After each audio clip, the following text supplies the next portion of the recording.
ഇത് മാസ് മോട്ടോഴ്സിൽ നിന്നാണ് Honda unicorn വണ്ടി നമ്മൾ വർക്കിന് വേണ്ടിയിട്ടുണ്ട്. മെയിനായിട്ട് നമുക്ക് തന്നെ അത് ജോബ് കാർഡിൽ പറഞ്ഞേക്കുന്ന വർക്ക് എന്ന് പറഞ്ഞാൽ ഫ്രണ്ട് വീലിൻ്റെ ബെയറിംഗ് ചെക്കപ്പ് പറഞ്ഞിട്ടുണ്ട്. അത് ബെയറിംഗ് കംപ്ലയിൻ്റ് ഉണ്ട്. പിന്നെ എഞ്ചിൻ ഓയിൽ മാറ്റാം, ഫ്രണ്ട് ഷേക്ക് കാണിക്കുന്നുണ്ട്, ചെയിൻ സ്പോക്കറ്റ് മാറ്റണം, വൈസറിന് ഇളക്കമുണ്ട്, ജനറൽ സർവീസ്, വാട്ടർ സർവീസ്, അതേപോലെ സ്പീഡോമീറ്റർ നോക്കണം, പെട്രോൾ മീറ്റർ മെയിൻ സ്റ്റാൻഡുമൊക്കെ വെച്ചാൽ വർക്ക് ചെയ്യണുള്ളൂ എന്നാണ് പറഞ്ഞത്. ഇത്രയും കേസാണ് മെയിനായിട്ടുള്ളത്.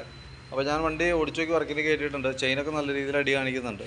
അപ്പോൾ ബാക്ക് ബ്രേക്കിൻ്റെ ഭാഗം നമ്മൾ ചെക്ക് ചെയ്യാൻ വേണ്ടിയിട്ട് അയച്ചതാണ്. ബ്രേക്ക് ലൈനർ കമ്പനി ലൈനർ കിടക്കണേ, പുതിയ ലൈനറാണ്. അപ്പോൾ നമുക്ക് ബ്രേക്ക് ക്യാമൊക്കെ ഒന്ന് വെച്ച് ഗ്രീസ് ചെയ്തിട്ടാൽ മതി.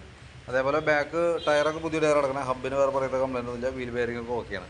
ചെയിൻ സ്പോക്കറ്റ് ഓൾറെഡി കംപ്ലയിൻ്റ് ആണ്, മാക്സിമം അഡ്ജസ്റ്റ് കഴിഞ്ഞാലാണ്. അതേപോലെ തന്നെ ചെയിൻ സ്പോക്കറ്റ് മാറുന്ന കൂടുതൽ ഈ സസ്പെൻഷൻ്റെ ഇവിടെ വരുന്ന നീഡിൽ ബെയറിംഗ് ഉണ്ടല്ലോ, അതിന് പ്ലേ തുടങ്ങിയിട്ടുണ്ട്. അത് കൈയോടെ തന്നെ മാറ്റിയിടണമാണ് ബെറ്റർ. കാരണം ചെയിൻ സ്പോക്കറ്റ് മാറ്റുമ്പോൾ കൂട്ടത്തിൽ അതും കൂടി മാറ്റിയിട്ടാലാണ് ആ ചെയിൻ സ്പോക്കറ്റിന് ലൈഫ് കിട്ടുള്ളൂ. അപ്പോൾ അതും കൂടി കൂട്ടത്തിൽ കൂടെ ചേഞ്ച് ചെയ്ത് പോകുന്നതായിരിക്കും നല്ലത്. പിന്നെ നമ്മളതിൻ്റെ എയർ ഫിൽറ്ററൊക്കെ ഒന്ന് ക്ലീൻ ചെയ്യാൻ വേണ്ടി അയച്ചിട്ടുണ്ട്. എയർ ഫിൽറ്ററൊക്കെ പുതിയ ഫിൽറ്റർ കിടക്കണേ, കമ്പനി ഫിൽറ്റർ തന്നെയാണ്. അതേപോലെ ബാറ്ററി നമ്മളൊന്ന് ചെക്ക് ചെയ്യാനുണ്ട്. ബാറ്ററി 2025 ബാറ്ററിയാണ് വണ്ടിയിൽ ഇരിക്കണേ. അപ്പോൾ ഞാൻ അതിൻ്റെ വോൾട്ട് കാര്യങ്ങളൊക്കെ നോക്കും. പുതിയ ബാറ്ററിയാണ്. വോൾട്ടൊക്കെ നോക്കുമ്പോൾ മാക്സിമം വോൾട്ടൊക്കെ കിട്ടുന്നുണ്ട് കേട്ടോ. 11 വോൾട്ടൊക്കെ ലോഡ് ചെയ്യുമ്പോൾ വന്നുള്ളൂ. 12.75 വരുന്നത്. നിലവിൽ ബാറ്ററിക്ക് വേറെ കംപ്ലയിൻ്റ് ഒന്നുമില്ല. പിന്നെ എഞ്ചിൻ ഓയിൽ മാറ്റുന്നുണ്ട്. പിന്നെ വണ്ടി ഓടിക്കുമ്പോൾ വേറൊരു കംപ്ലയിൻ്റ് എന്ന് പറഞ്ഞാൽ നിങ്ങൾ ശ്രദ്ധിച്ചിട്ടുണ്ടോയെന്ന് അറിയില്ല. സഡനായിട്ട് വണ്ടി ആക്സിലേറ്റർ കൂടെ നമ്മൾ പിക്കപ്പ് കിട്ടാനായിട്ട് വണ്ടി മൂവ് ചെയ്യാനായിട്ട് നോക്കുന്ന സമയത്ത് ക്ലച്ച് ഡിസ്ക് കംപ്ലയിൻ്റ് ആയിട്ട് വണ്ടി റേസ് ആയിക്കൊണ്ടിരിക്കുകയാണ്. വണ്ടി റേസ് ആവും, പക്ഷേ അതിൻ്റെ ഒരു പെർഫോമൻസ് വണ്ടിക്ക് കിട്ടില്ല.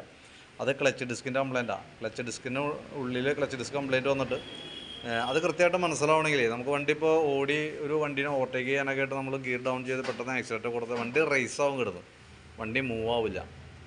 അപ്പോൾ അതാണ് മെയിൻ കംപ്ലയിൻറ്റ്. അപ്പോൾ അത് കംപ്ലയിൻ്റ് ആയിട്ട് പറഞ്ഞിട്ടില്ല, പക്ഷേ ഞാൻ ഓടിക്കുമ്പോൾ നമുക്ക് കിട്ടിയ കംപ്ലയിൻ്റാണ്. നിലവിൽ ക്ലച്ച് ഡിസ്ക് കംപ്ലയിൻ്റാണ്. പിന്നെ അതേപോലെ തന്നെ സ്പാർക്ക് പ്ലഗൊക്കെ ഒന്ന് അഴിച്ച് ക്ലീൻ ചെയ്തിട്ടുണ്ട്. പുതിയ പ്ലഗാണ്, വലിയ പഴക്കമായിട്ടൊന്നുമില്ല. പിന്നെ ഫ്രണ്ടിലേക്ക് വരുമ്പോൾ ഫ്രണ്ട് ബ്രേക്ക് പാഡൊക്കെ ഒന്ന് അഴിച്ച് ചെക്ക് ചെയ്ത് ക്ലീൻ ആക്കുന്നുണ്ട്. അതേപോലെ തന്നെ ബ്രാക്കറ്റൊക്കെ ഒന്ന് അഴിച്ച് ഗ്രീസ് ചെയ്യുന്നുണ്ട്. ഫ്രണ്ട് വീലിൻ്റെ ബെയറിംഗ് പോയിട്ടാണ് ഫ്രണ്ട് സൈഡിൽ നിന്നൊരു ഷേക്കും കാര്യങ്ങളൊക്കെ വന്നേ. പിന്നെ വൈസർ, ഫ്രണ്ടിൽ വരുന്ന ഹെഡ്ലൈറ്റ് വൈസർ ഓൾറെഡി മൊത്തം പൊട്ടിപ്പോയേക്കാണ് കേട്ടോ. അതിൻ്റെ ഉള്ളിൽ ഈ സൈഡ് ഇൻഡിക്കേറ്റർ പിടിക്കേണ്ട ഭാഗം പൊട്ടിപ്പോയിട്ടുണ്ട്. ഈ ഹെഡ്ലൈറ്റിൻ്റെ അടിഭാഗമൊക്കെ പൊട്ടിയതാണ്.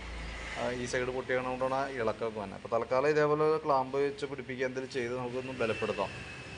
അപ്പോൾ വലിയ ഷെയ്ക്ക് ഇല്ലാത്ത രീതിയിലേക്ക് ആക്കാം. അത് 100% ക്ലിയർ ആവണമെന്നുണ്ടെങ്കിൽ വൈസർ ഹെഡ്ലൈറ്റ് അടക്കം മാറ്റി സെറ്റ് ചെയ്യണം, എന്നാലാണ് പെർഫെക്റ്റ് ആവുള്ളൂ. അപ്പോൾ നമുക്ക് തൽക്കാലത്തേക്ക് ഞാനത് പിടയ്ക്കാത്ത രീതിയിലേക്കൊന്ന് സെറ്റാക്കി വെച്ചേക്കാം. കൂടുതലായിട്ട് ഇനിയിപ്പോൾ കുറേ കഴിയുമ്പോഴത്തേക്ക് ഫൈബർ ആയതുകൊണ്ട് പൊട്ടും. അത് പൊട്ടുന്ന സമയത്ത് നമുക്ക് ഒന്ന് മുൻകൂട്ടി ഒന്ന് അറേഞ്ച് ചെയ്യുകയാണെങ്കിൽ ഐറ്റം ഞാൻ എടുത്ത് വയ്ക്കുക എന്തെങ്കിലും ചെയ്യാം. അപ്പോൾ അങ്ങനെ ഉണ്ടെന്നുണ്ടെങ്കിൽ നമുക്ക് പാർട്സ് മാറ്റി കളയാം, എന്തെങ്കിലും ആ രീതിയിൽ ചെയ്യാം കേട്ടോ. അപ്പോൾ ഞാൻ അതിൻ്റെ ഏകദേശം ഒരു എസ്റ്റിമേറ്റൊക്കെ ആക്കിയിട്ട് ഡീറ്റെയിൽസ് വാട്സാപ്പിലേക്ക് ഇട്ടേക്കാം. ചെയിൻ സ്പോക്കറ്റ്, സസ്പെൻഷൻ, ക്ലച്ച് ഡിസ്കൊക്കെ ഓൾറെഡി കംപ്ലയിൻ്റ് ഉണ്ട്. അതുകൊണ്ട് തന്നെ വണ്ടി ഇന്നൊരു ദിവസത്തേക്ക് വണ്ടി വെക്കേണ്ടി വരും കേട്ടോ. കാരണം നാളത്തേക്കാണ് കംപ്ലീറ്റ് ആവുള്ളൂ. അത്രയും ക്ലച്ച് ഡിസ്ക് അടക്കം ചെയ്യുന്നുണ്ടെങ്കിൽ നാളത്തേക്ക് ആവുള്ളൂ. കാരണം എന്താ വെച്ച് കഴിഞ്ഞാൽ താമസം തന്നെ പണിയാണ് അതൊക്കെ. അപ്പോൾ വീഡിയോ കണ്ടതിന് ശേഷം നോക്കിയിട്ടൊന്ന് റിപ്ലൈ ഇടണം. അതേപോലെ തന്നെ ഈ ആക്സിലേറ്ററിൻ്റെ കേബിൾ കംപ്ലയിൻ്റ് ഉണ്ട്. ഇവിടെ പൊട്ടിയിരിക്കുകയാണ് കേട്ടോ. ഈ സൈഡൊക്കെ പൊട്ടിയിട്ട് ഇവിടെ ഔട്ടർ പൊട്ടിയിട്ട് ഇന്നർ മാത്രത്തിലാണ് നിൽക്കുന്നത്. അപ്പോൾ അതൊക്കെ ഒന്ന് മാറ്റിയിട്ടേക്കാം. അപ്പോൾ നോക്കിയിട്ടൊന്ന് റിപ്ലൈ ഇടണം. കാരണം എന്ന് വെച്ചാൽ അത്യാവശ്യം മെയിൻ്റനൻസ് ഉണ്ട്. നമുക്ക് സർവീസ് വർക്ക് മാത്രമേ ഉള്ളൂന്നുണ്ടെങ്കിൽ നമുക്ക് ഇപ്പോൾ തന്നെ നിന്ന് ക്ലോസ് ചെയ്തിടാം. പക്ഷേ അഡീഷണൽ വർക്കുകൾ വരുമ്പോൾ സ്വാഭാവികമായിട്ടും അതിപ്പോൾ കുറച്ച് സമയം കൂടുതലെടുക്കും. അപ്പോൾ അതുകൊണ്ടാണ് നോക്കിയിട്ട് വീഡിയോ കണ്ടതിന് ശേഷം നോക്കിയിട്ടൊന്ന് റിപ്ലൈ ചെയ്യണം കേട്ടോ.